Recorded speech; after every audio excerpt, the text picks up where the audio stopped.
right, starting video transmission and booting up episode 60 of the Leonis support. Happy Monday. Welcome back, everybody, and good evening, JB. How's it going, man? Going pretty good. Going pretty good. I was thinking it feels like a while since the last time that we did this. I don't know if it feels that way for you. It It does. just was kind of a long week, I guess. But yeah, I was excited to kind of, get on here and talk about the game as usual. I was actually out in your neck of the woods again yesterday. I was out seeing the Woo Sox with my dad and my son. Kind of did a belated Father's Day celebration and all went out to the baseball game. So Very it nice. was so hot though. It was Yeah, uncomfortably hot. absolutely. Yeah, this weekend definitely was a nice weekend, which I'm okay with. It's summertime. Bring the heat, because if you weren't at the Woo Sox game, that just means it would have been a good beach day. So, like, I'll take those Yeah. days. But no, nothing crazy here. Just some gaming where we've actually been doing a lot of spring cleaning, still a little catch up, and that's coming along nicely. But other than that, like, just gaming out and having fun and living life. Things are nice. Good stuff. Good stuff. Love Yeah. to hear it. Right. We do have a lot of updates today here too.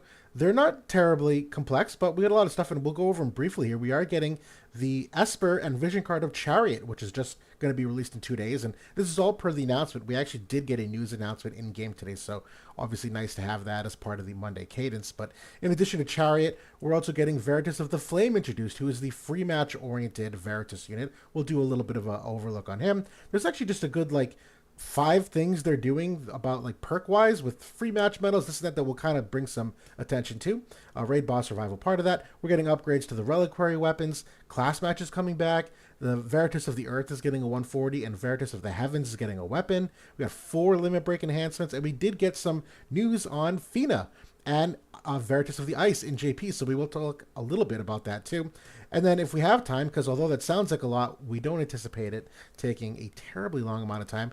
We do have ambitions to do our tier list update here too, time provided, where we've got some upgrades, we got some new units. We've not placed the Final Fantasy VII units in there, so a little bit overdue to kind of give that a polish. So, yeah, we'll start here with the Chariot Esper of all things, and we will kick it off with the Vision card perspective here, where this is I'll actually speak to it actually because I've talked enough right there. But you want to go a little over the Chariot? Anything you've thought about it so far?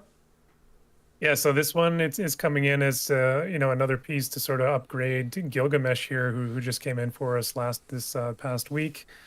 It's very similar, in terms of its function and stats to Dark Shiva actually, with the agility and magic combination. You do have an arena hollow effect on there, so the dual mode. It does have a very strong bestowed ability, as particularly for Gilgamesh, because he is a follow-up unit.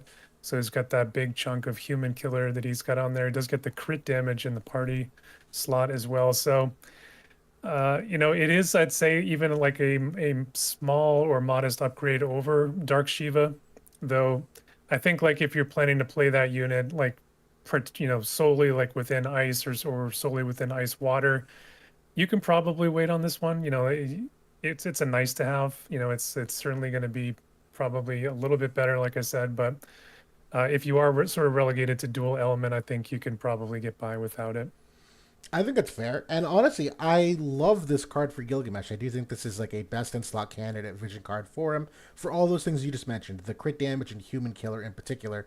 But there's obviously other good stats here. The magic stat is certainly part of that too. 50% magic really jacks up his damage.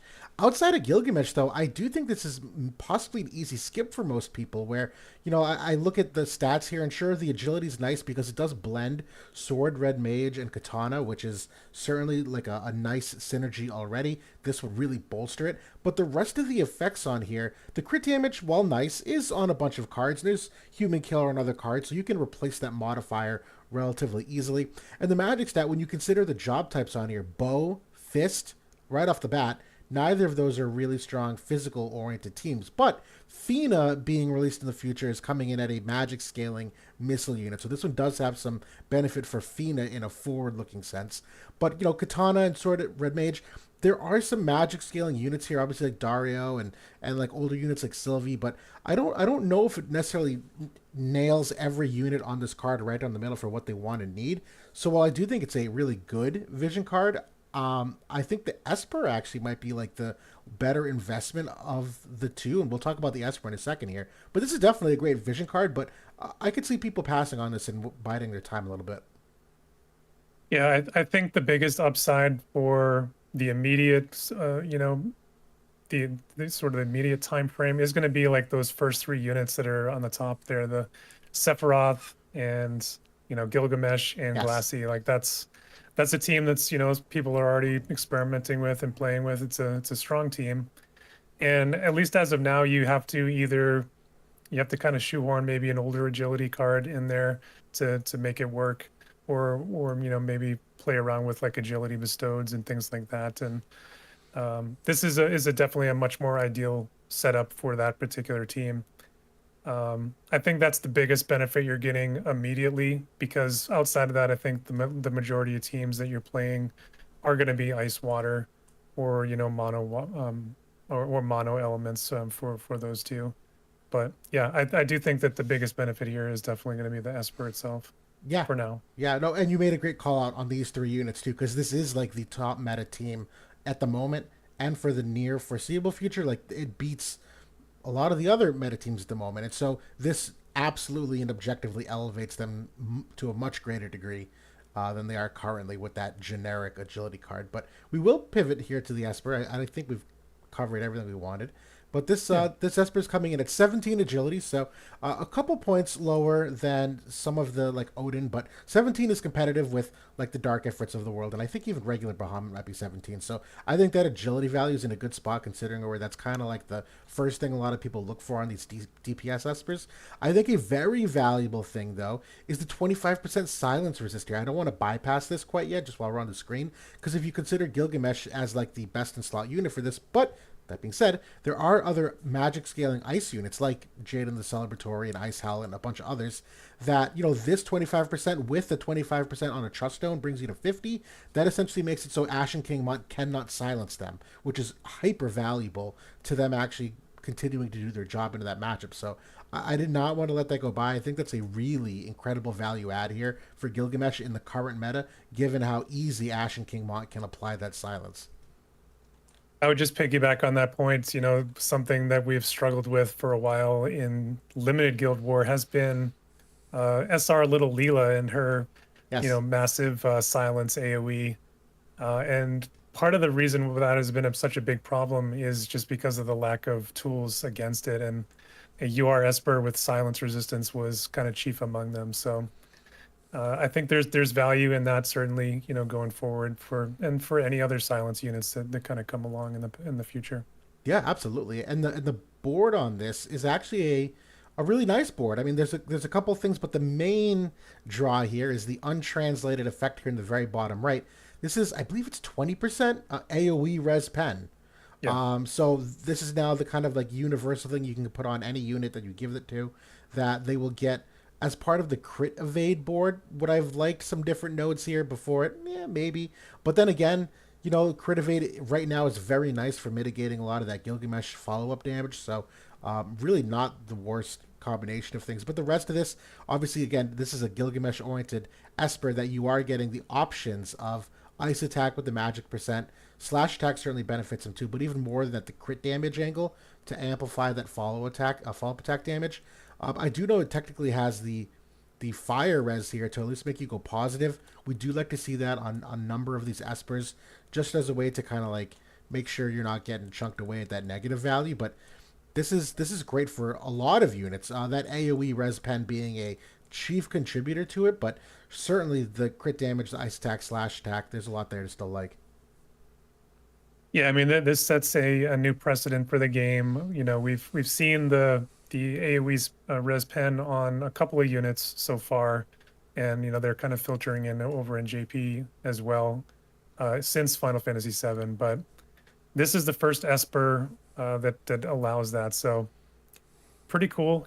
It's definitely one issue that has kind of plagued the game for a while. It's been that standby area resistance stat that we've kind of have hammered home for years now, and they're finally breaking it down in multiple ways here over the last 6 months or so.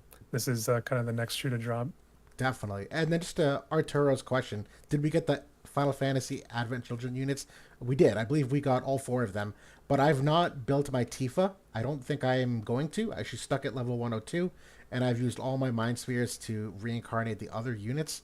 What about you with your Final Fantasy 7 units? What's the status here? Is I'm in the same boat, but I have built Tifa hmm. as well. I only invested into Sephiroth and Cloud, though. I'm not planning on reincarnating Kadaj or Tifa, to be honest, at least right now. Oh, same here, same here. Yeah, I figured just pivot to answer that, but yeah, no, great Esper. This to me reminds me obviously of like Ultros with the defense pen. That this is one of those new age mechanics that a lot of older units don't have. I don't think it's going to make a lot of older units viable. Quite frankly, I think they need more than that. But this is the kind of thing where that Esper had some really great benefits because it gave an extra 20% that you really just couldn't get anywhere else. So nice step in the right direction. Yeah, and definitely a nice upgrade for some older units too. You could throw this on Howlet or Jaden or some of these others too. 100% right. Like Ice Jade, and this is a great upgrade. And Ice Jade, and in the future, is actually getting AoE res pen, I believe. So this is going to stack with it, which is really important because he's just kind of like a diamond bot at times. So we'll cross that bridge when he gets his upgrade. Yep. But we'll keep cruising along here. There's definitely more upgrades or updates. One of them being Veritas of the Fire being introduced into the game here. He is the fourth unit coming in after Veritas of the Earth, who we'll circle back in a second, is getting a limit break upgrade. This is an axe-oriented unit who is coming in at the fire element at 100 cost, equips these heavier types of equipments. I have not done a super deep dive on him yet. We've looked at him. I know we both kind of came to a relatively similar consensus, but for me, he does seem to be a very niche unit. Do you want me to keep going on this avenue? Do you have anything else you want to start off with first, thought wise? So I think I have some initial impressions of them. The one thing I will say though, at least when these units are first introduced, they are incomplete, right? We don't have a Dream Awakening, we don't have a Limit Burst, we don't have a unique weapon for the Right. unit. And as we've seen with some of the past units, it does considerably change the unit because you are getting skill upgrades there, you're getting additional stats and attributes. So I think it's a little bit unfair to fully judge the unit at this point. I think what we can say is that he is sort of, a high damage, sustained bruiser. That's kind of the general, archetype or, capability of the units. He does have a pretty massive imperil of 48% that he can put out. It is on kind of a low damaging attack, but I thought that was kind of interesting. I think that was one of the main reasons some of us were still holding on to Delita and kind of using him in that PvE content. So Yep. this unit does have some chaining capability as well. He's got a three hitter in his strikes. Marshall is sub job. He is kind of a counter unit as well. So he's kind of built around, having up multiple counters at the same time. Yes. So yeah, I mean, I think that there's potential here for this unit. I think he does also have a kind of a unique mechanic where as the fight goes on, his physical damage increases by a certain percentage. I don't know the exact numbers, and it's not really well outlined here on Wood of Calc because it's kind of a new effect. I believe it's that one, but I'm not 100%. Good. Good. But I definitely remember that from their announcement and some of the talk, when he first came out in JP, that I think it's after 3 turns, I want to say he gets like 10% additional physical damage, and then it kind of increases a little bit from there, maybe. Yep. But it's at least 10%. So kind of, it's a kind of an interesting thing. But like I said, we'll have to kind of see what happens as he continues to develop. For now, like you're going to be able to get him through free match. And you don't need to win a match. You can just, honestly, you can go in there and just quit the match and get your participation, and you'll get your medals. You have to do that 5 times to kind of cap out your medals for the day. So he's relatively easy to get, compared to some of the other ones. I think that especially compared to Veritas of the Earth, he's much easier. So, you know, Yeah. No, totally great. And Swan Princess just made a shout out that or has the opinion that they take too long to build up they wish that they were like Wind Veritas in terms of speed of acquisition. I will say I think Fire Veritas is among one of the faster ones off the top of my head, if I recall. So they did rectify that a little bit, but I will echo a little bit of that sentiment because I actually do get Veritas of the Waters vibes from him. And hear me out here. Veritas of the Waters came in at the peak of Magic meta, appeared to be an anti-magic unit. One of his big things, and I think this is really where he's kind of like a note one-trick unit, is that he's a hyper anti-slash unit. He's coming in at 20% slash res here. His main passive is another 12 slash res. His buff that he gives to himself and an ally is another 25% slash res. So if you add that all up, maybe a little bit from a vision card, you're looking at like 70% slash res. The big thing is his giant diamond is a decrease of slash res pen of 40. So this strikes me as like coming in and you say like, oh, mono greatsword, this is amazing. And to be fair, you can say the same thing versus like Sephiroth and Gilgamesh. They're obviously slash oriented units too. But to me, I don't necessarily see a lot for him beyond this, where so much of his like overall survivability is tied to that mechanic of like playing with the slash res pen potential of enemies, that there are things to like here. This is a quality unit. He's got, what was it, 35 AoE wide res for himself. He's got courage. He's courage capable there. That obviously is a very nice imperil. I love him paired with Sephiroth because he's got the break physical barriers here, which Sephiroth doesn't have, along with his own physical barriers to kind of play with. I'm just circling back on the fire imperil. I love having this on because it would amplify Sephiroth's damage a considerable amount. That even the rest of this, like I believe this buff here, if I recall, I think this buff is like Hyo, where it's worded incorrectly here. So this actually decreases enemy reaction block rate for 50 for 3 turns, which means, to your point of him being hyper counter reliant, means that the 70% chance to absorb damage and counter attack here means he's constantly going to be countered. So like there's some good stuff there. It's a quality Veritas unit, but I think it's slightly niche that by the time he actually gets fully up and running, I do have questions whether or not he actually still has a use. Yeah, I mean, the other thing is that he doesn't have next gen stats. None of the Veritas units have. Even there was a new ice one that was just unveiled in JP, and that one doesn't have next gen stats either. So they are kind of a little bit behind the 8 ball, and statistically, from a kit perspective, though, I do think what's here is fairly competitive. He's got some good things here, like you were saying. We'll just kind of have to revisit it in 3 months when the majority of us have him fully online, when his, LB and all the various other upgrades are fully in the game. Yep. At this point, he's just kind of a shell of a character. He's not going to be, fully usable, even if you do manage to get him here in a couple of months, until all that other stuff comes in.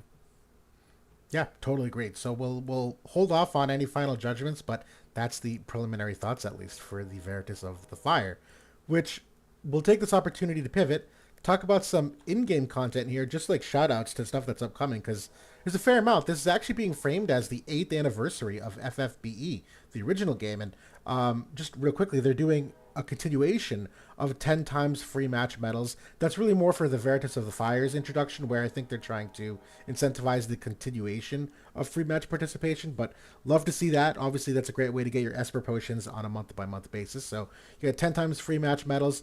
For the barracks, you're getting halved unit times as well for all units. So be on top of your barracks this week. Make sure you don't hit 0. Use those Stardalists and really like get your bang for your buck in some of these units. They're also doing double drop campaigns on JP experience and items in the story quest, so nice opportunity to catch up on some JP and experience for units you're trying to level. And even the Chocobo expeditions is doubled for the experience in the guild there as well. So a lot of good things there coming in for just small quality life perks.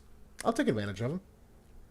Yeah, one shout out for the halved barracks. That is the best way to sort of get mind spheres for those limited time units that we can't hard quest or anything for. I always like it when they do this sort of campaign. I wish it was more often, to be honest. It'd be nice if it was like once a month or once every other month.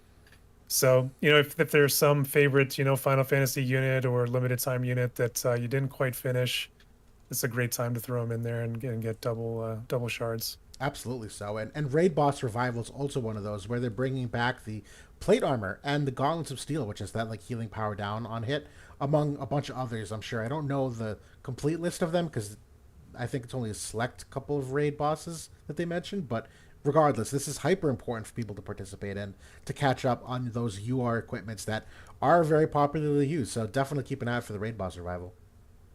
You should have access as well to the raid vision cards as well, Yes. which is pretty important because there's a couple of job-based vision cards among them. I think there's at least two. One of them being Sahagan Prince, which comes with a very nice Esper. Yep. One of the better ones in the game, and it's been quite valuable in this limited supremacy with the reduced cost that you have to get for your team. Right. I think all of our Jooms have Sahag and Prince to some degree. If not that Esper, there's other competitive ones, but I know that's a pretty easy one to pick for her given the cost limitation. Yep. Yep. But yeah, in addition to that, we have a couple other upgrades here, namely the Reliquary weapons, and we're getting a rerun of the Katana and the Dragon Claws, and some decent upgrades here. I don't think any of these have ever really like wowed us with the +1, but they are objectively better, strictly speaking. The katana here, normally in global at the moment, has human res of 5. It's actually getting increased to 10, and then the following effect upon hit, you're getting 10% HP upon critical hit. Now I know the critical hit wording has sometimes also been mistranslated, so who knows if it's truly upon critical hit. But regardless, for these new gen units that have like roughly 4k base HP or so, you're talking like 400 HP upon critical hit theoretically. That it just adds a little bit of the survivability, and this is a very crit oriented weapon. So I do like this upgrade. I don't use this a lot, but I use it more than most reliquary weapons, quite frankly. I think that this just makes it a bit more compelling, and I think I'll probably use it more often, especially, on somebody like Kadaj, like who we mentioned a little bit earlier, who does have, that human resistance buff that he can put on. So that I think this makes this a lot more interesting an item for him in particular. Totally agreed. Yeah, and then the Dragon Claws, the main buffs they're going from 10% damage when you fall below a threshold to 15. So it's getting an extra 5% damage. If that's technically both magic as well as physical, it's certainly nice that they added in both those types. And they're changing the threshold where it was formerly less than 50%. Now you only have to go below 70% for it to trigger. So it's a lot easier for that to trigger being 70% as opposed to the 50%. The last thing is just a free healing power of 15, which I'll admit I don't think is amazing because normally this is a gimme for Trust Stones of the healing power 10. Is the extra 5 enormous? It's better than not having it, and sure it frees up a Trust Stone slot, so it's objectively better, but I don't know if it's superb, but it's good. Yeah. I agree. I would have liked to maybe have seen something different there, just because this is already starting with like one of its mods being a dragon killer, which is like a PvE kind of thing. So on the other hand, though, like reaction block plus healing power is a stone that I use on almost every unit in the game. Right. So this like effectively frees up an entire stone for me where I can put in crit rate and crit damage or dex and accuracy, whatever you want to put there.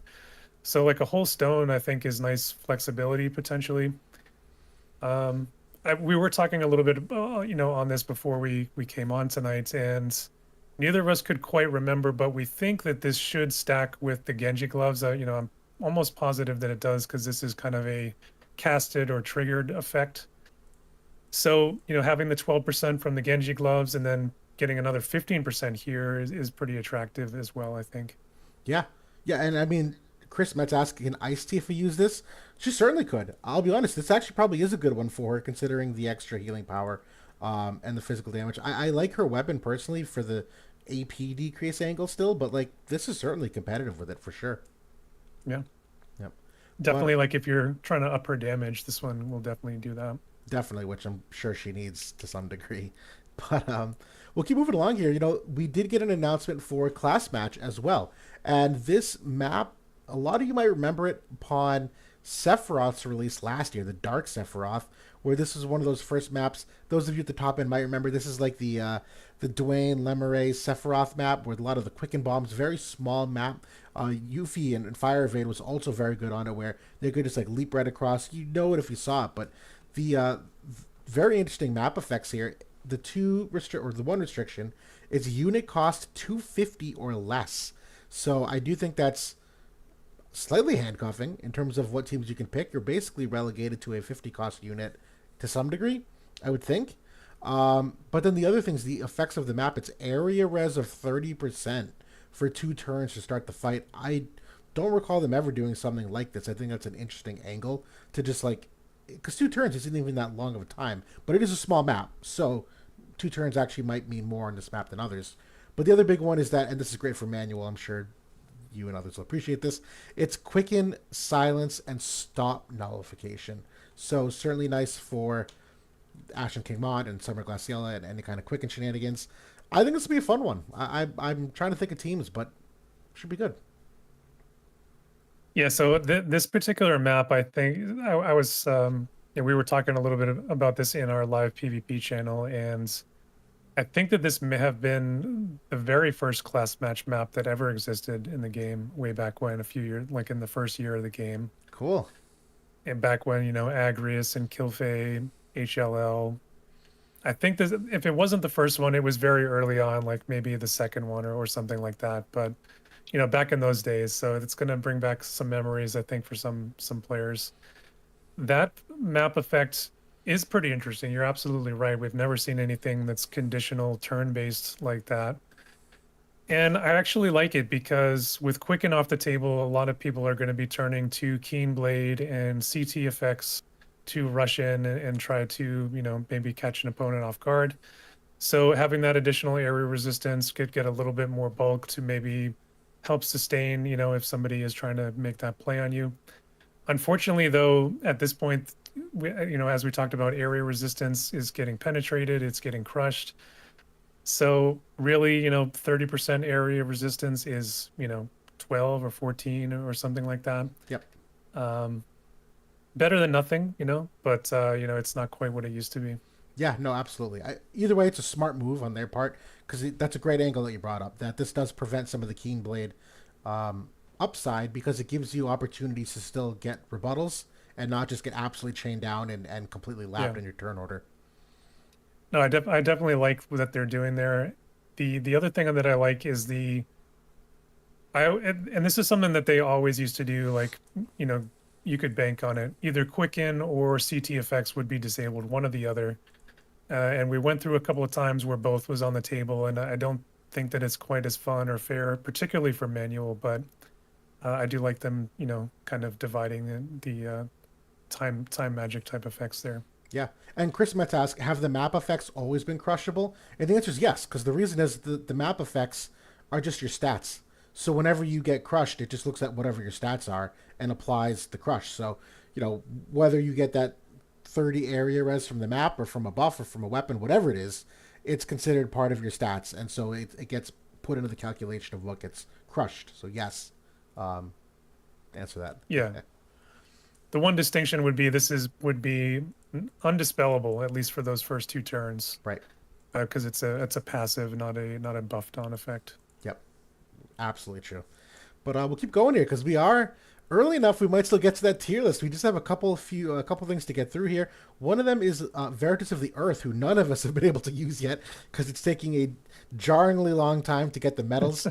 He's getting a 140 upgrade here, which is getting 10% physical damage reduction permanently for everything, a decrease of AP consumption of 30, and the skill upgrade that he's getting is that his kind of like short range, like 2 square AoE is getting a chance to slow with some extra defense pen applied and a modifier increase. So this does drastically change this ability by a fair amount.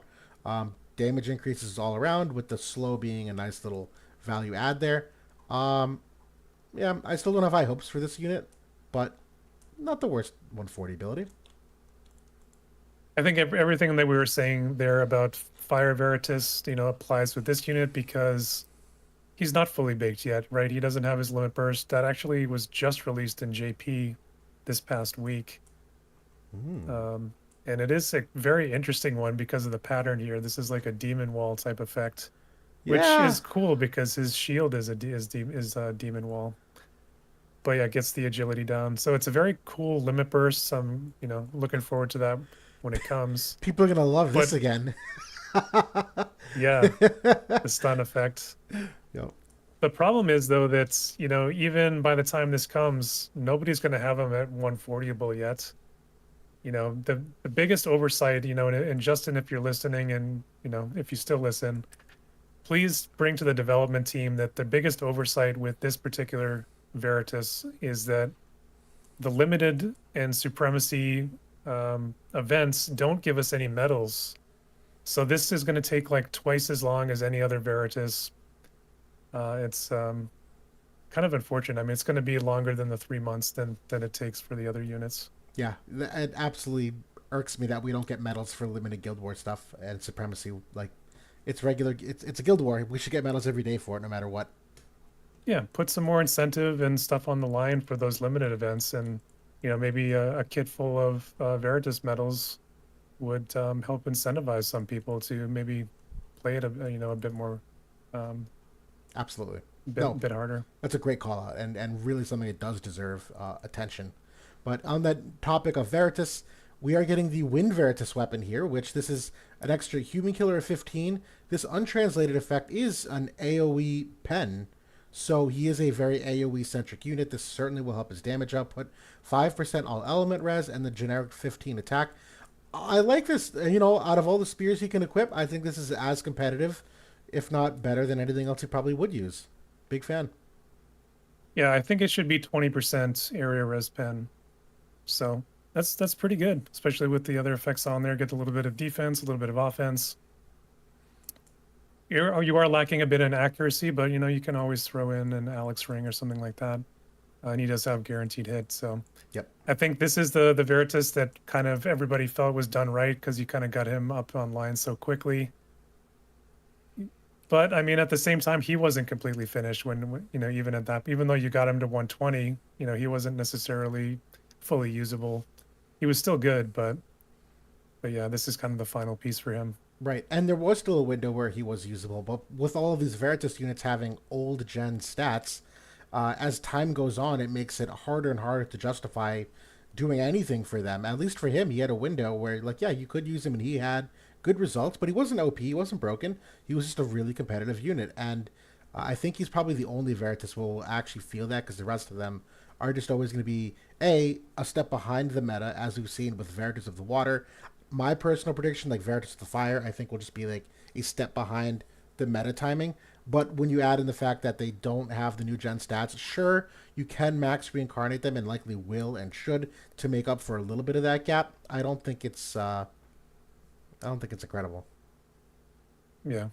I would say like for Fire Veritas, the one maybe silver lining with him is that the Axe group is just very empty, so if a considerable unit ever comes along for that group and team, that certainly ups his prospects. But that's could be a long wait. Well, we'll have to Right. see when Curry comes. Honestly, Sorry, not Curry, but Moraga. Moraga. It's kind of the same thing with Pierce. If you actually like look at like Pierce units, it's kind of lackluster here. Like Veritas of the Heavens came in. There's not a lot of good usable Pierce units. He slotted in really nicely as like nigh one of the top three, like almost immediately. It's so tough because this group seemed so good for so long and just never got over the hump to really, bear out any fruit in the game. It was always, a decent play, but just never the best one. No, and unfortunately, I think the window is passed for many of these units. Unfortunately speaking. Yeah. But I think that we have limit break upgrades. This is the most exciting thing because everyone loves these. But we got some good news and some bad news. Some of these we love, some of these we hate. I'll let you recap though and set the table for what you look for in a limit break upgrade because I think it's a really good perspective that you have a certain minimum standard of what should be included for it to be considered a thumbs up or a thumbs down before anything else is considered. Yeah, so we've seen, basically since even before Helena came in, so even before like the 4th anniversary in JP, probably starting with Soul when we saw wide res for the first time. There's been a number of new effects that have been added in the game over the last 9 months. And, just a generic term, new tech, new skills, your crushes, your sequential abilities, um, your wide res, area penetration, all that stuff, See, I that we've been seeing consider on seals, sealing. seals. Yeah, exactly.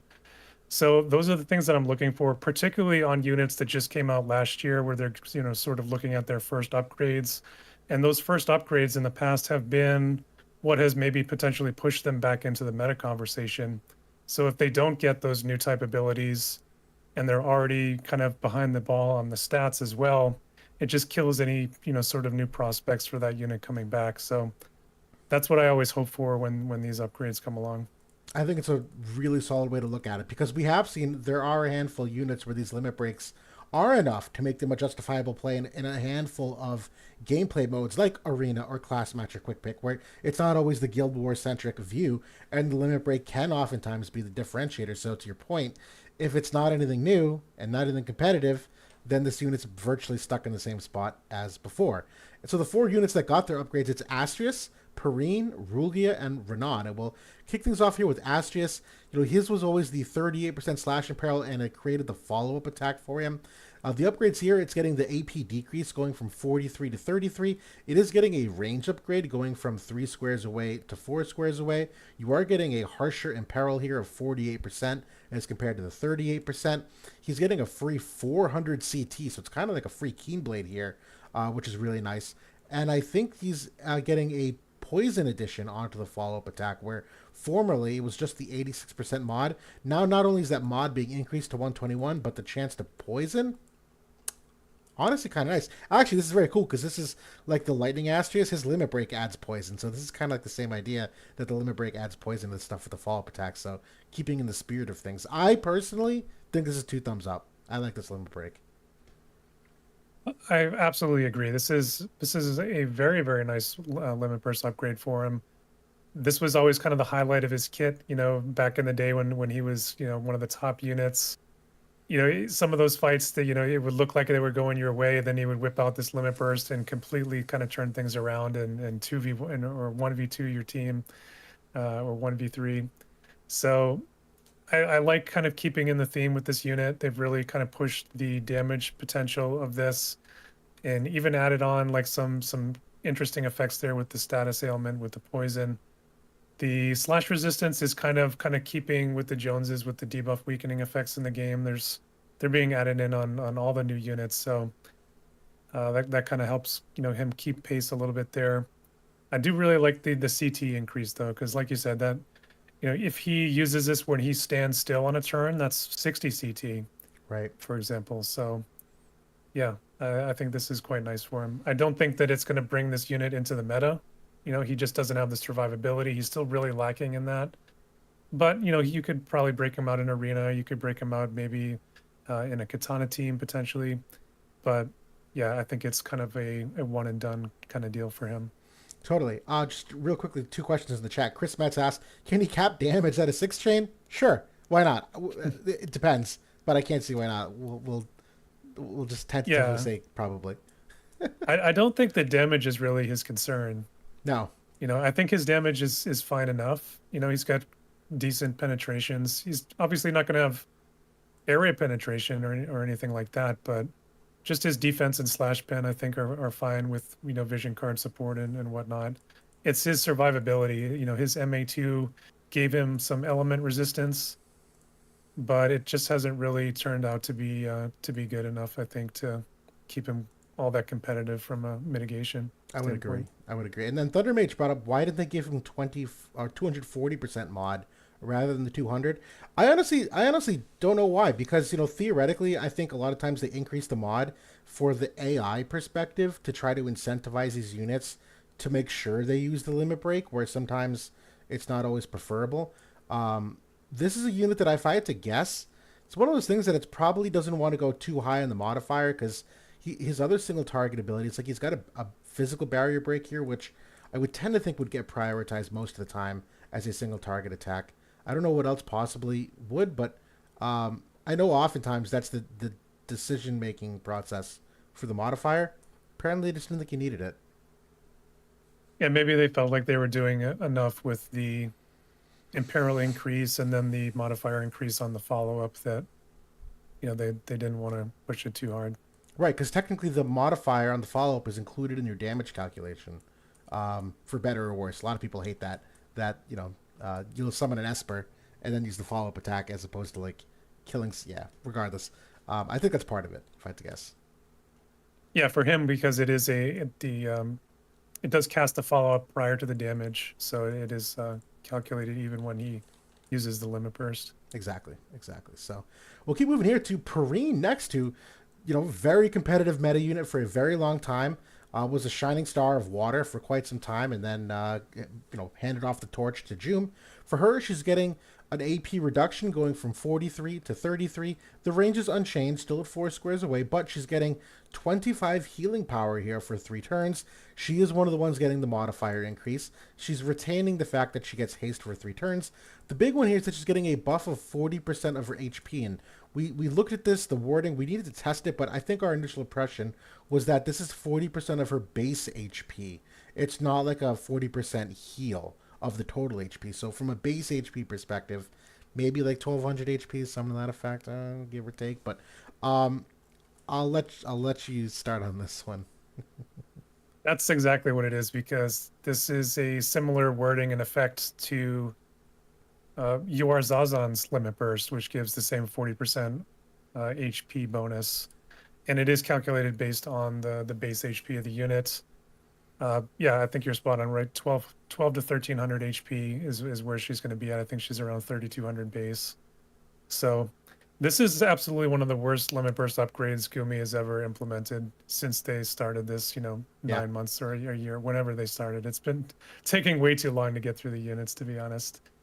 But yeah, this is not competitive at all. I think that this is not going to do anything for this unit. And it's really kind of sad, because I absolutely love this unit. 2 thumbs down, way down for this upgrade. Yeah. Oh, real quickly, just to segue, Chris Metz asked just on Astrius, wouldn't CT increase influence the AI? And the answer is no. The AI always looks at damage calculations. The CT has no bearing on what the AI would do there. But to get back to Limit Break, yes, this is terrible. To me, the healing power does virtually nothing because A, this is one that is dispellable. B, there's enough healing power down in the game that 25, while nice, is kind of whatever. Because her only heal back, from what I understand of the kit, is the self heal back here. It's not like this is a unit that absorbs healing, absorbs damage like some others, to say that healing power would help her absorption capability. That's not part of the conversation. And the 1200 HP is virtually nothing for the unit of where we are right now for HP pools, where most units are from 12 to 15,000 HP. She's not even remotely close to that. Even this 40% still doesn't put her remotely close to that. This is a terrible limit break upgrade. Yeah, I can't even look at it anymore. Next. Well, we'll go to a unit who we trashed for so long.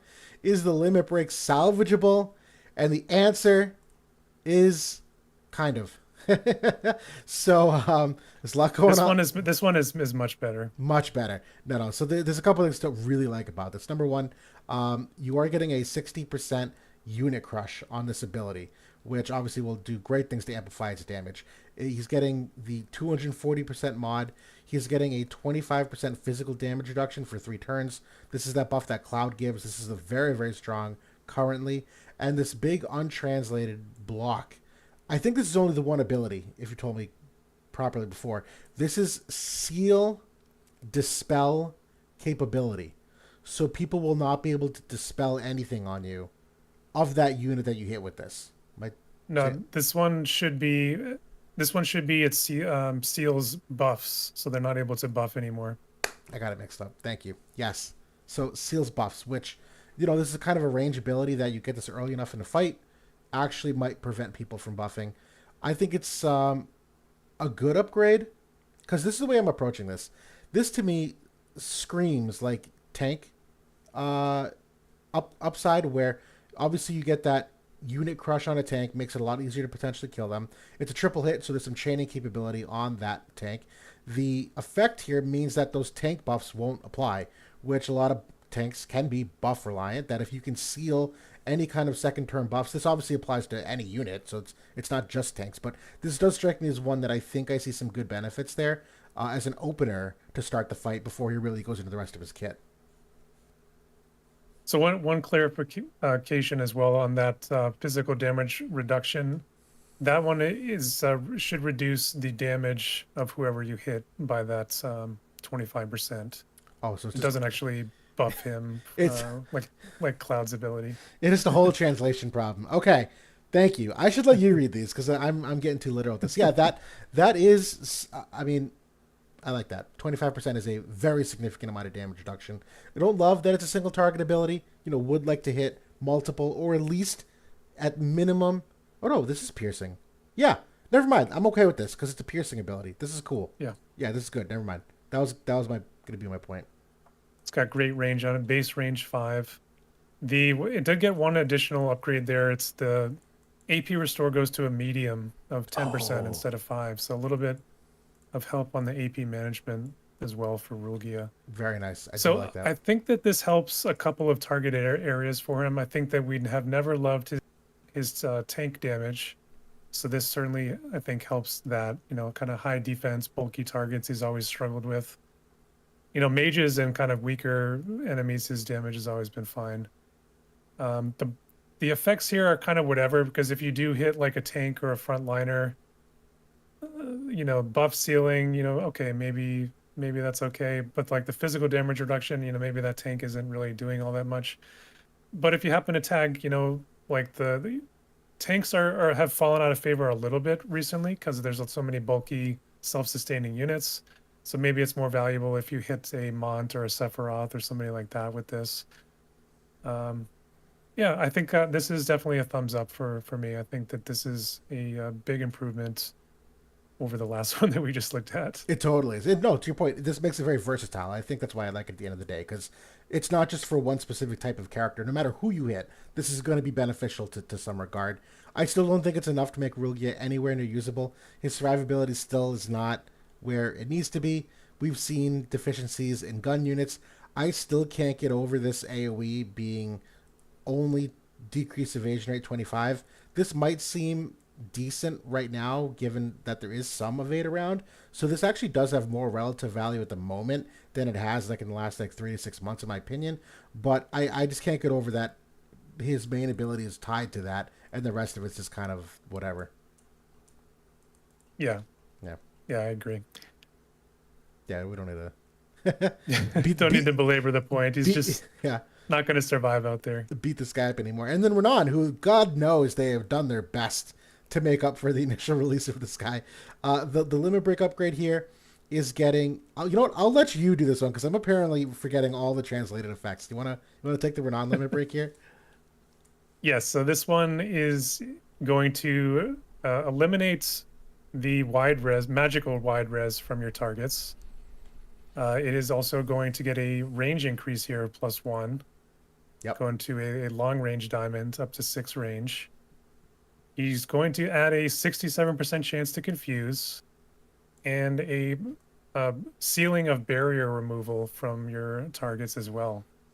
I think this is an exceptional upgrade for him because he is a unit that relies on a barrier for his survivability.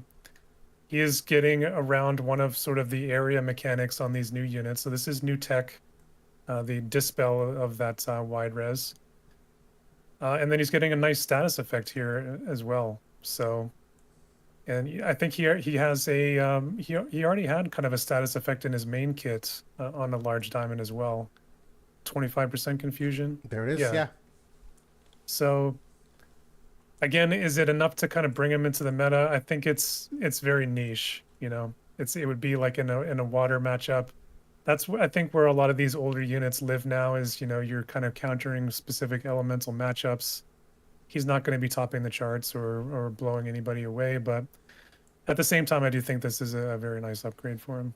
Yeah, same here. This is exactly what we look for. It's exactly what we want. Is it going to make him amazing? No, he's still leagues behind where many should be, particularly from a magic meta perspective. And Spirit Pen certainly is nice, but high spirits never really been a huge problem From what I recall here in Global, there's a couple units that, sure, can specialize in very high spirit, but the game balance is shifted so that it's really magic res that you need to worry about. And while his is okay, I don't even know if it is. I don't even think he has like really good magic res pen. I think they gave it to him 15 here. So like in that magic res pen regard, I think that's really where he kind of struggles. That the spirit pen angle, it's fine. That's not really where the problem is though.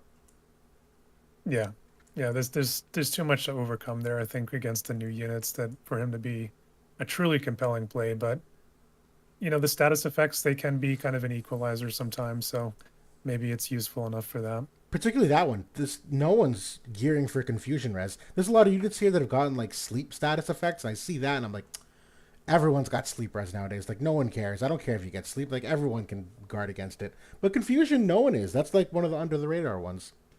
Yeah, I agree. Yeah. But I think that's most of what we wanted to talk about. We were going to briefly touch upon Fina and Ice Veritas. I will say, I know nothing about Ice Veritas other than he has some curse capability potential. That's all I know. And Fina, her big selling point at the moment is that she can cure curse, she can dispel curse on her limit break, I believe. I think it's only her limit break, if I recall. But we do have that data live to look at. We can go attempt to go through both. I probably won't have much to say on the Ice Veritas, but for Fina, another support unit being added into the game. I'm fairly certain that's what this untranslated effect is on the limit break. It is a major heal here of the 310 mod. The reduced physical damage of 25% is also exceptionally strong because there is no way to dispel that at the moment. I'm sure the unit after her will probably be the first that finally can. Let's be real. Oh, I'm not showing my screen. Here we go. Sorry, guys. Um, yeah, I'll pause there because there's certainly way more to talk about on Fina. But what's your gut check on her so far? So I think that she has some other untranslated effects on one of her other heals, like the main diamond heal. So I don't know if that's the one that removes curse or if it's the limit burst one. Either Oh, way, she has a way to get rid of it. I think that her self buff there, like that first one that kind of nullifies some statuses, that one I think nullifies charm on herself. I okay. think that's that first effect there that's untranslated. It does give her like a honeycomb barrier here as well. It's seems to be kind of a reduced effectiveness now. Like this one seems to be 7% per tile rather than 10% we've seen on others. At least if I'm reading that correctly. But either way, like a honeycomb barrier on a missile unit seems to kind of align with where they like to play. She's got a very interesting kit here. She's got full life in there. She has got that big long range heal. Got considerable cast time reduction, so she's going to be able to get those out very quickly. I want to say she can get a 1 tick if you utilize all sources. So that's pretty strong. She does have a mirage barrier as well. I think she can get 2 Yes. hits out of it though. So it's Uh, 100% of all types of damage for 2 hits. So that's pretty nice as well. yeah, that's amazing. There's a lot to really like here. Obviously, like the full life, the re-raise for self. I think one of the interesting plays here is on her diamond heal, the protect and shell for 2 turns. The low key sneaky reason why I like this is because I think you can bait some characters into making their AI use repetitively the protect and shell removal abilities rather than maybe some of their other abilities that might typically do more damage. So this is one of those rare instances where she has some like AI implications because it's not for very long. It's only 2 turns, and these are easily dispellable. But if you're applying them mid battle constantly, you might be able to force the enemy into like kind of repeating their shell or protect removal to kind of like still min max their damage. I don't love it, but it's an interesting angle. I really want to see play out. There are some units that like dispel protect on hit, so it's not going to be like Cloud I think does. So it's really not that big of a deal. But she's a magic scaling missile unit. That's very cool. She's on her diamond. She has a reduction of 250 CT. That's the old Elia CT reduction. Not going to use it very frequently because she is a support, so not as offensive in nature. But it's a really nice, impactful ability being there. And I thought this is a really cool nod to Dark Fina. They gave her a dark magic attack on the sub job here that has a chance to inflict stop as a double cast. So they kind of gave a little little throwback nod to Dark Fina here in the sub job. Um, and apparently a very fun manual ability here that I'm sure everyone is salivating over looking at it. Yeah, my eyes lit up when I saw that one, that TP base skill. Obviously, the AI is not going to use that one, but very, very strong manual ability where, the meta has developed around CT buffs, quicken, haste. So being able to turn all of that off like Uni can, he's the only unit that's able to really shut down all of that stuff. It's cool that, Fina is getting that here. You mentioned earlier in the cast about FFBE having their 8th anniversary, and I think that is sort of the timing with this unit and bringing in Fina and Veritas the Frost as well, because he is certainly a big part of FFBE and kind of his armor and kind of the lore with Gilgamesh and War of the Visions as well. So for folks that don't know about FFBE, Veritas of the Frost is Gilgamesh, kind of. I think it's a younger version of himself. I think that's very much in the past, but yeah, I think Fina looks very good. This data literally just came out. Like I do want today to or point out, yesterday. literally just last 24 hours or so. Crimson Lisa in the chat mentioned that Fina's diamond attack has sort of a new mechanic. Basically, I think it sounds like what he's saying is the damage increases its potency the further she is away, if I read that Oh, correctly. like a reverse honeycomb. Yeah, so that's pretty interesting. I do need to see some footage of her AI and how often she peppers this in, but you know, Oh, wait, it's on the heal. I think her heal has higher potency based on the oh, the range. heal. Yeah, Gotcha. yeah, Okay. that's cool. Because I know the attack is the one that has the untranslated effect there, the Job 12 ability. That's actually a really good one because that does have AI implications as well. That if she can maximize a heal at further range, she'll distance herself from the teammate. I think to maximize the cure capability. I would think maybe the AI doesn't do that, but I thought they would normally maximize the HP restore amount.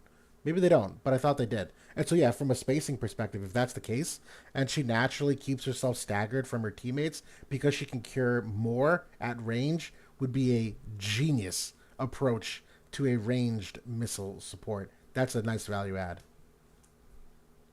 That would be interesting.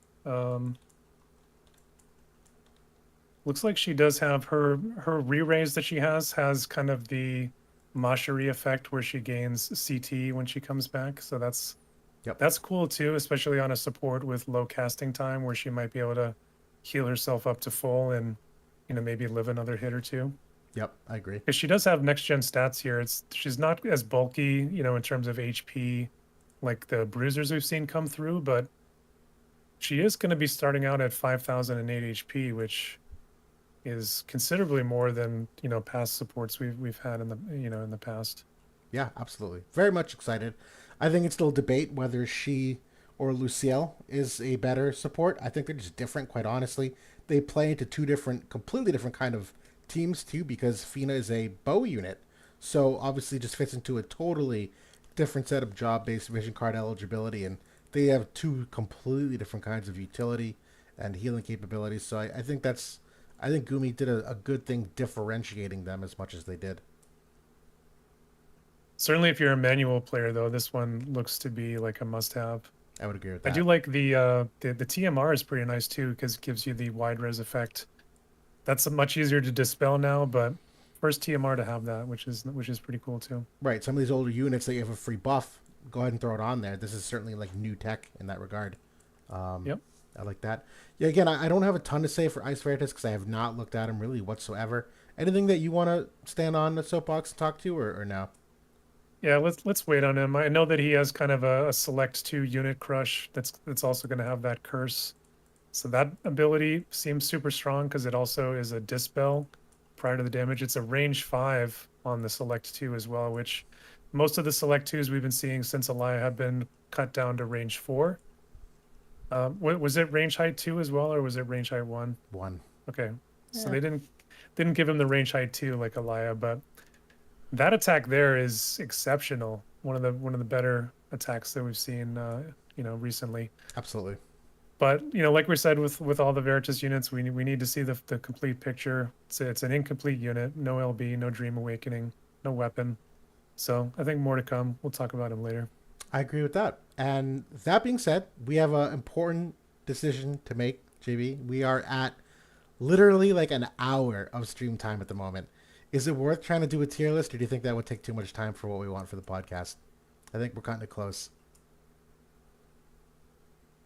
I know. Can we do it in 25 minutes? Less? I think we can bang through it. If we know we need to do it in 20, 25 minutes. Yeah, let's do it. Let's do it. I don't want to jip you guys. All right, so let's get the long and short of it. This is the last tier list we did back in April, so it's been a while. April 29th. We've got a slew of new units. None of the Final Fantasy VII units were in this. We have a bunch of upgrades. JB has marked a lot of these upgrades here. Unfortunately, we'll likely not go through all of them unless we really think it's worth mentioning for a point of debate. But I know typically the way we start this off is that we will look to potentially place the new units here, and then we'll adjust tier by tier. Is that an approach you want to go with here again? Yeah, yeah. Cool. And so just as a frame of reference, I think when we did this last time, Mont was just going to be released. I don't even think that he was in the game yet, or if he was, he had like literally just come out. But that was sort of 2 months ago where we were. A lot has happened, like you said. So yeah, let's dive into it. Let's do it. So, Kadaj, which tier are you thinking? We'll quick fire this. So, I mean, we have to consider what we're looking at here in terms of the tiers. I think that he's immediately better to me than pretty much everybody I'm seeing in B. So I think for now, he has to start an A for me. Absolutely starts an A. Yeah. S is a hard justification, but there's no doubt he's a very high A. He's higher than almost all these units currently, which I'm sure will end up bumping down some of them. But yeah, Kadaj is here. What about Tifa? This could be an interesting one. So honestly, I think the same argument goes for her. I don't think that she's quite as good as Kadaj for me, but I think that, when you look at the other units in A, she's objectively better, like with her stats, with some of her abilities.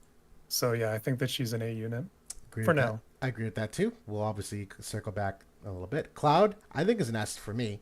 I'm comfortable with him there. Yeah, he's one of the top units that's been played, since he came out. He fit right into that greatsword team, had strong results. Yeah, I think S is a good spot. Mm-hmm. And no doubt, I know we'll agree, Sephiroth is absolutely an S as well. Meta-defining unit with a very interesting and game-changing, fight-changing limit break capability. Nothing more to say. Yeah, I think the kit is good enough that even when that limit burst fades, in terms of when Fina comes along, when TMRs, whenever that tech comes along, that his kit will stand up for a while. So yeah, I think that's a good spot. I totally agree with that. And then Gilgamesh, I'm actually willing to put an S as well. He's got like major team fight changing capability and slots in perfectly with the other S tier units, and he beats many of the other S tier units at the moment in that team iteration. So I would be a hard justification to have him lower than that. The advantage for Gilgamesh right now is that so much of the meta is anti-physical and is kind of centered around that. So he is able to do crazy amounts of damage even without Chariot in the game, which is quite impressive. So I think S is, yeah, I would put it in there. Absolutely. And then for Veritas the Fire, again, incomplete unit, hard to really do a deep dive as of yet. I would go B personally. I'm really not all that impressed with him. He's fine, but like, I don't know. Yeah, I agree. He's got to go to B right next to the Earth one.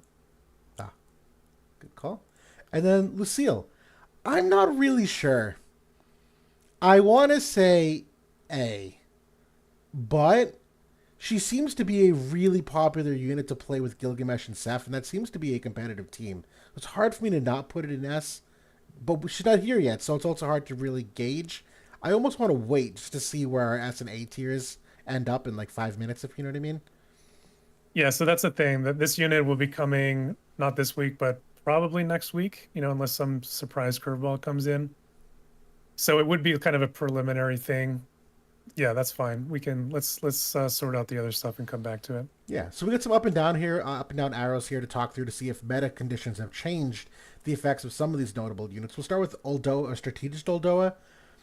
It's a tough one, borderline, because I do think she's worthy of an S, but she's definitely not as strong as Summer Glacial in many plays, and she does seem to be a step down, but she's way higher than anything I think I would keep in A.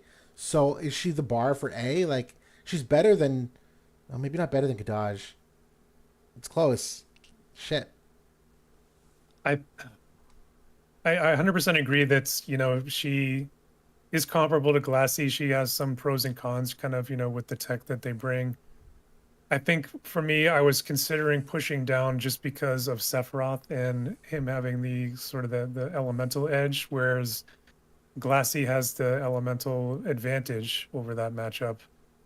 So, and also like with the lack of lightning, huge lightning threats right now in the meta, that's I think Glassy stays for me, and Aldoa I think is top of A. I Still would very strong though, and I think depending on the matchups you're seeing, she's just as good.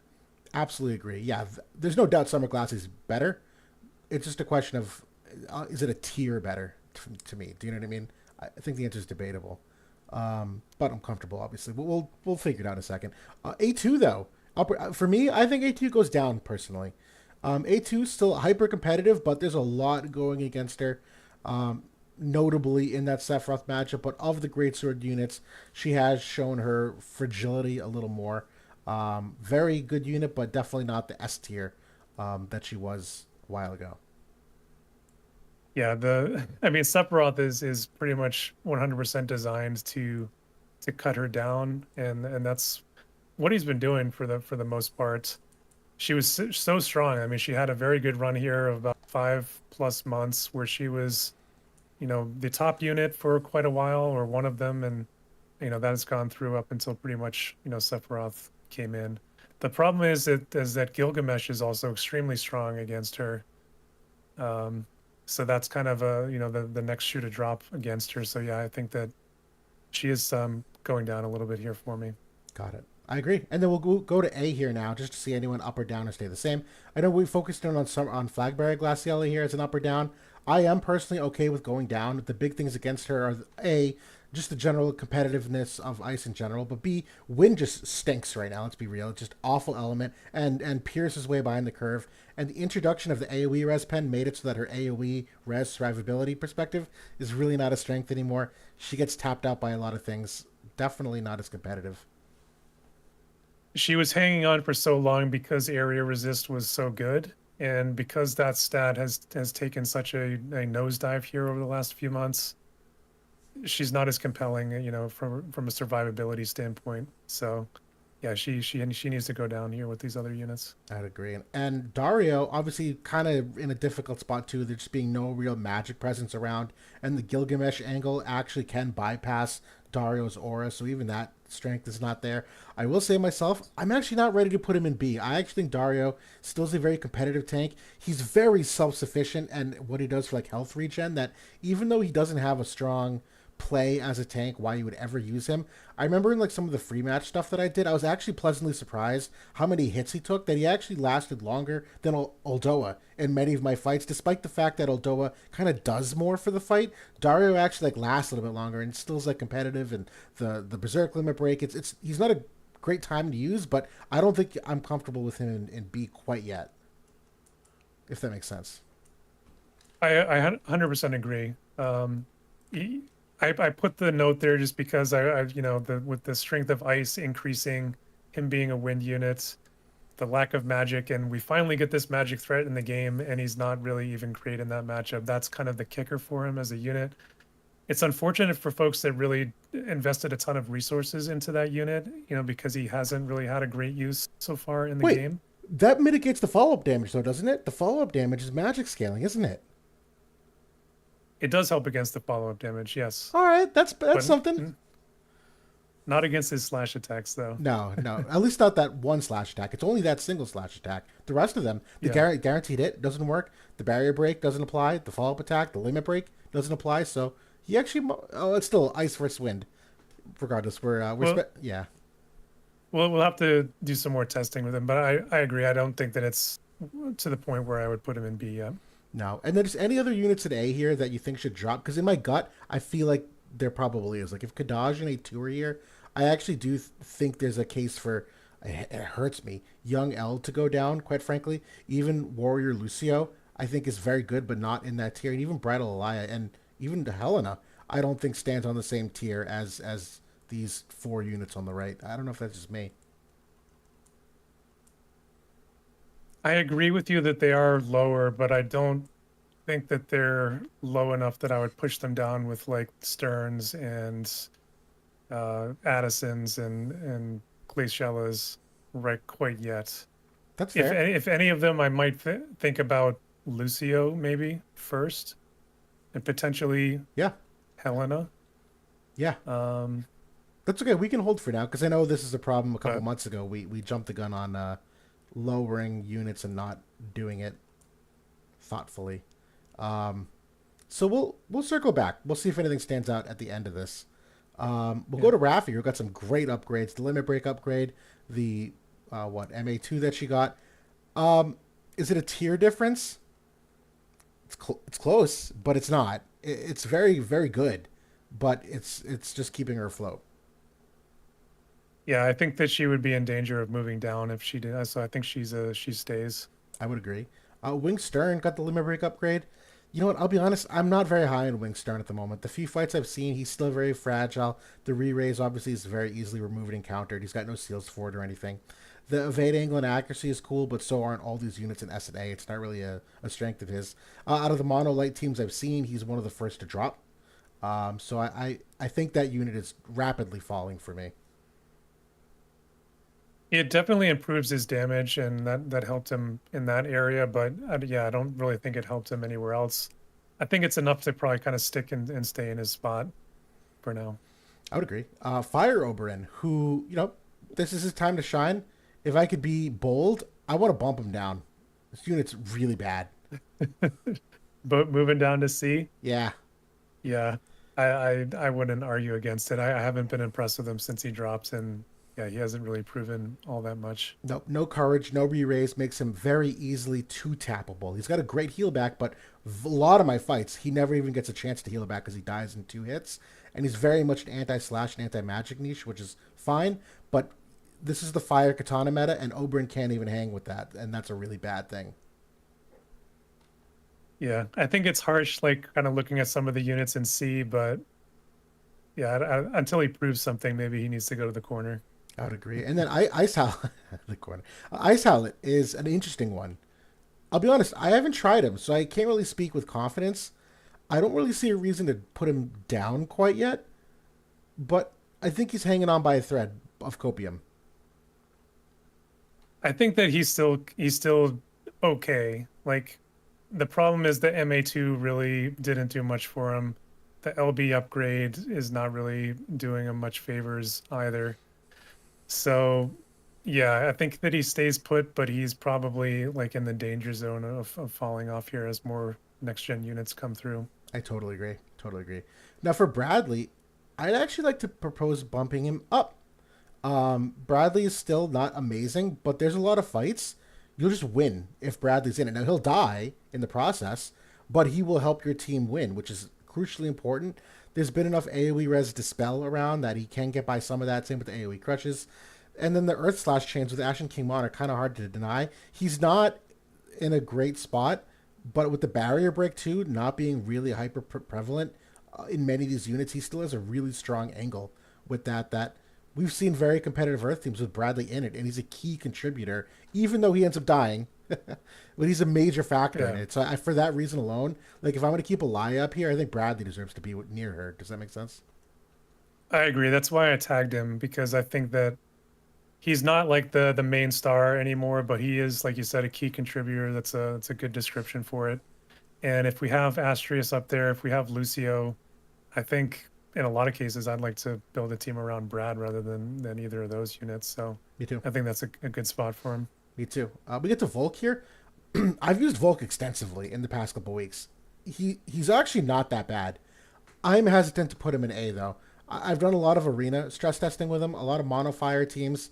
Sometimes he looks great, sometimes he looks terrible. And I know it just hurts me to put him in a tier here with Dario and Oldoa, where I think they're way more consistent than him. He's a really good tank. I don't think he's the A though. Yeah, I think B's good enough. Hmm. He surprises you with how tanky he can be, but there's no damage there. Like there is, compelling utility, depending on the team that you're putting in. That was kind of the big discoveries that that we Right. had with him Yep. were actually very, very cool. It just doesn't all come together, I think, and at least yet. No, if they gave him 100 cost instead of 70 cost, he'd be amazing. But there's just some natural deficiencies he has that just doesn't do the job that you need to compete in these top 2 tiers. And I think that his aura just isn't as nice as the others for kind of using up that slot. Yep, I agree. Now the Earth Veritas unit, got that limit break upgrade. I don't even know about this unit. Strike is so odd right now. I don't even know if he's a competitive play. I think B's probably fine, but like I don't have a strong opinion. I think we need to keep him in B until, the global player base can actually use him. Right? Yeah, I have That's a no good, that's fine. no idea. For Perrene, she's still in B. I think she goes down to C. Quite frankly, it hurts, but like I've not seen any good results with her. Not more so than any other units down here. I've seen positive results from a handful of these units. She still gets 2 tap by a lot of stuff for 3 tap because her, I mean, like curse obviously is a big factor too. If you're talking about Sephiroth with the bar, how many water teams have you seen Perrine in? And this is the water meta, and I just see none.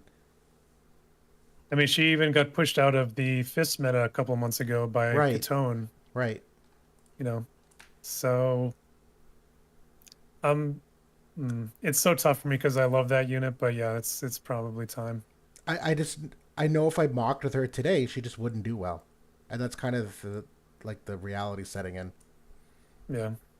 To be fair, I do think there's probably other shifts that we're not accounting for right now, which might look odd unless we really circle back at some point. But I think looking at that unit in particular, I think that makes sense. So we're still doing good for time. We're at 16 minutes here through the end of the beginning here. I think the rest of these Let's will start to fly. Hyo as the next one designated to talk about. Down. I don't even know. This unit's nothing. He's a bad unit. I think he stays. Like, Yeah, I'm fine with that. he's comparable to the other units there. Yep. Uh, Ayaka is definitely down. This unit's just kind of like old gen. The haste angle's gone. We're gonna bump her down, and we're gonna make some space. I'm gonna boot out preliminarily Luel here, who had a great anti lightning niche. No longer a niche. Magic's really bad, even though she's got geo absorption. Bye, Luel. We appreciate your time.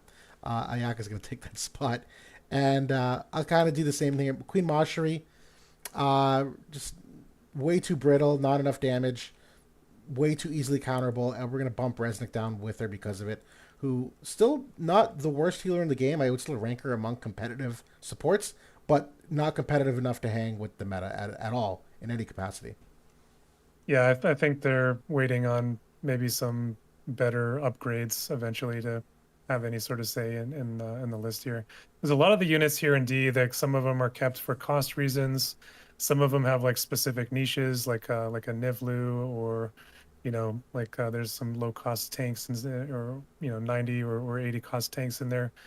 You're really getting like pure niche territory once we get to the bottom of this list. So it's easy to fall off if you haven't really been even competitive in arena or any of these other modes. Really good asterisk to put on there. That's true. The OG Dark Sephiroth, who 5 months ago was trash can. He was in C for a reason. I think he's better. I don't think he's great. I don't know if he's B, but he's much better than I thought he was.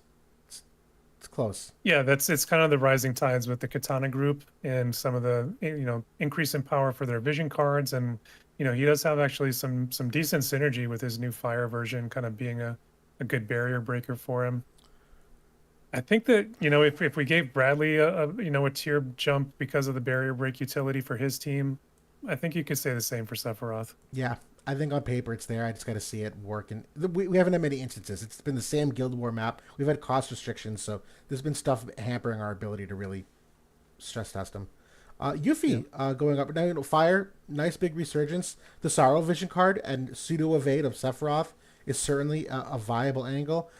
I am comfortable bumping her to B. I don't necessarily think that she's a B, but I can't sit here and see Winged Stern and Squall and Ice Jaden and not have Yuffie next to them, I think she's at their caliber at minimum. Especially when we're in like an ice meta here with Gilgamesh coming in. That's why I tagged her, because I have seen more people turning to using her. Gilgamesh obviously has a accuracy deficiency. He does have guaranteed hits, but she obviously is one of the few units that can get around that with her sure hit null. So Yep. honestly, she was doing pretty good damage there. I think that she doesn't push up even higher because those units are just able to outlast her with pure bulk and stats and new gen tech. But I think B is good for her. Same. And someone just asked, could Cypher help bolster original Sephiroth with the dark angle? The answer is probably not really. Maybe, but mono dark is in a very tough spot. I would be shocked if you could make a mono dark team that would synergize really well together. I mean, it would work, but it wouldn't be like a top end team. No. I think like the reason why we're bumping up Sephiroth here is because the units in that Katana team, they don't have great barrier breaks, and he kind of provides that synergy. Yep. Seifer does have an amazing barrier break. He's going to be like Bradley tier barrier breaker. So I think that combo doesn't necessarily work great together. Agreed. We'll keep moving here. Chunok got an upgrade on the limit break, I think it was. I'm happy keeping him here. He's fine in C. Whatever. Yeah. He stays. Yep. Rain going down because Rain's big thing was the AoE res. His agility is not keeping up. He's a magic oriented tank, which we've seen a decrease in. I'll actually just replace him with Celeste, who, unfortunately, just completely off the map as a tank. No need as a magic oriented tank. Even then, her Absorb 2 is too easily abused with like double hit magic attacks that it's gone immediately, and there's things that bypass it. Celeste is unfortunately gone. Thank you for your service. We'll put Rain there instead, who's not that much better, to be frank. Yeah. Veritas of the Water is a C niche. She's fine. She's good. I was gonna say push her up to B because she has actually been used and you've shown it on some Guild War teams recently, whereas the rest of the units in this tier have not, or at least the majority of them have not. That's a good angle. You know what? I'm not gonna fight it. I'm not gonna fight it. 'Cause I think. I think that some people are finally getting access here. I mean, she did have that limit burst upgrade. That's why I tagged her, which is a nice limit burst. It has the AoE and peril. I think it's defense and spirit as well. But I think some people now are finally getting access to her weapon, which kind of gives her an AP siphoning angle on top of it. Is she meant for this physical meta right now? No, but maybe more of a niche unit if we push back into Magic sometime soon. I like it. The other ones here, Sadali got a limit break upgrade. It's good. I don't think he's better than the C though. He's you can make a case for B. He's a strong case for a B, but I don't think in practice it's really there. Soul, I actually want to push up personally. He's come around with Fire Sephiroth. He actually has shown that he can survive enough. It's not amazing, but he's been a decent contributor in a lot of the mocks that I've done. Yeah, I mean he can break barriers as well. If it's a general barrier that can help out Sephiroth, gives a pretty decent buff with the we don't really see the strike units these days, but I don't know. I think that he's strong against Gilgamesh. If you build up the ice resistance, so he's got. I think that's kind of his main niche right now. Is a kind of an anti-Gilg unit. That's a good point. We'll blow through some of the rest of these just so we can take a step back and look at this at the end. But I know Dialdo, I want to keep here. He doesn't go up, I don't think. Renan definitely doesn't. Renan stays right with them. I would agree. Dark Fina is just off the face of the map now. Really nothing there. Her survivability is just nuked with the re-raise, and the damage is obviously fallen off and all that stuff. Esther, her anti-pierce niche has never come to fruition and is outclassed by nearly every lightning unit as a brawl unit. She needs a lot to get back into the playability of things. Rulgia for me stays. Great limit break upgrade, but that's a tough sell to use him ever, I think. He's very... If you wanted a niche unit, he's the definition of niche unit. Really, I was going to say that maybe that pushes him up to a C for me, but I wouldn't fight for it. No, because 60% apparel. You're like, oh, that sounds amazing. But then I'm like, yeah, but Tifa has that, and we don't think she's all that great either. Like it's I don't know. I don't know. I don't know. Maybe I'll I think that he's better than a lot of these units in D. I think that we'll he round should up. go to C. I'll Yeah. give the benefit of the doubt there. And Urel I would keep here. She got a limit break upgrade, but she's absolutely still niche. Her survivability is very poor. Honestly, I would keep Astrius and Varush here too. I think they're usable in some circumstances, but really not amazing. I think it's to the point where those units would fall off if they didn't get those LB upgrades. Like they're just sort of hanging on by a thread. So yeah, they kind of stay put because of those. I would agree. But now that gives us the opportunity to do a quick eyeball test. Oh, we got to circle back on Lucille too. We should wait on here. I think we need to do more of a deep dive. Well, we can come back to her next time. Yeah, I agree with that. Any other units here stick out to say that they're definitely too high or definitely too low? And remember, we do like to look for 2 grades away, so I'm sure we could quabble on a bunch of these units that are 1 grade away, but our thing is to never miss a unit by 2 tiers. Right. Um, oops. So